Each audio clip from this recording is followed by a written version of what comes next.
경주의 한 공업고등학교에서 극단적인 선택을 한 고 이준서 군의 안타까운 죽음 몇 달 전 보도해 드렸는데요. 오늘 열린 경북교육청 국정감사에서 기능반 학생의 메달에 따라 교사들이 수천만 원씩 포상금을 받고 실적 가산점까지 받아온 사실이 드러났습니다. 메달 입상이 학교와 교사의 성과로 이어지는 잘못된 구조가 학생들을 가혹한 훈련으로 내몰고 있습니다. 박성아 기자가 보도합니다. 지난 4월 기능 경기 대회를 앞두고 숨진 고 이준서 군. 죽기 며칠 전에도 관둔다고 해서 집으로 도망온 상태였고요. 그 메달 대회라는 게 뭐라고 애들을 그렇게 몰아붙였나. 이후 교육계에서는 학교와 교사들의 과도한 성과 경쟁이 학생들을 희생시키고 있다는 비판이 잇따랐습니다.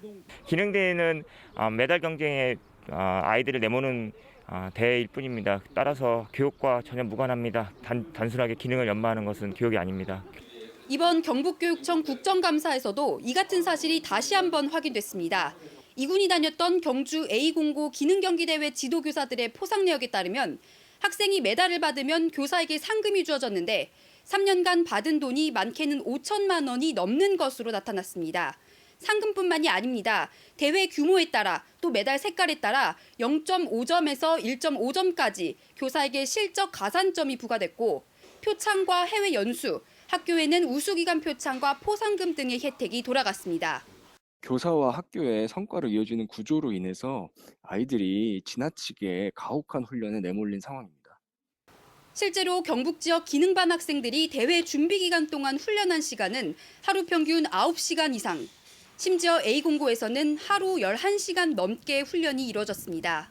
하지만 사건이 발생해도 교육당국은 솜방망이 처벌에 그치고 있고 관리감독 기능을 포기하고 있다는 지적이 제기됐습니다. 일단 교육부와 교육청이 비위가 드러난 교장에 대해서 견책 처분에 그쳤다는 점이 가장 큰 문제고요.